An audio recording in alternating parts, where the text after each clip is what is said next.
आज हम आपको करबला की लड़ाई का एक ऐसा दर्दनाक वाकया सुनाने जा रहे हैं जिसे सुनकर दिल बेचैन हो उठता है।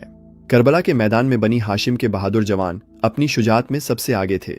हर एक शख्स अकेले पूरे लश्कर पर भारी पड़ता था, लेकिन एक नाम ऐसा था जिसका खौफ दुश्मनों के दिलों में बस चुका था। हजरत अब्बास इब्न अली। वे इमाम हुसैन के लश्कर के अलंबरदार थे, जिनकी बहादुरी की मिसाल दी जाती थी। हजरत अब्बास का मकसद जंग करना नहीं था, वे सिर्फ फरात नदी से पानी पहुंचाना चाहते थे, क्योंकि 3 दिनों से अहले बैत प्यासे थे।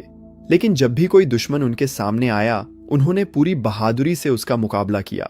कहा जाता है कि उनके सामने आने वाला कोई भी सिपाही टिक नहीं पाता था। जब वे फरात के किनारे पहुंचे तो उन्होंने मशक भरने के लिए पानी में डाला। चारों तरफ दुश्मनों ने उन्हें घेर लिया, लेकिन कोई भी पास आने की हिम्मत नहीं कर रहा था।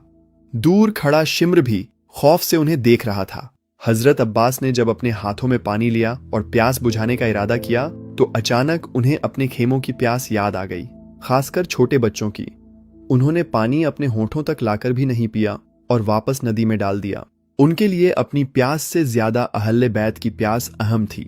मशक भरकर वे खेमों की तरफ लौटने लगे। तभी दुश्मनों ने उन्हें रोकने की कोशिश की। चारों तरफ से हमले होने लगे। उन्होंने बहादुरी से मुकाबला किया, लेकिन उनका मकसद सिर्फ पानी पहुंचाना था। इसी दौरान एक तीर उनके बाजू में लगा। उन्होंने दूसरे हाथ से तलवार संभाली और मशक को दांतों में पकड़ लिया। फिर एक और वार हुआ और उनका दूसरा हाथ भी कट गया। अब उनके दोनों बाजू नहीं रहे थे, लेकिन उन्होंने हिम्मत नहीं हारी। वे दांतों में मशक दबाकर खेमों की तरफ बढ़ते रहे। उनका इरादा साफ था, चाहे जान चली जाए, लेकिन पानी बच्चों तक पहुंच जाना चाहिए। मगर दुश्मनों ने आखिरकार उन्हें घेर लिया और एक जोरदार वार उनके सिर पर किया गया। वे जमीन पर गिर पड़े।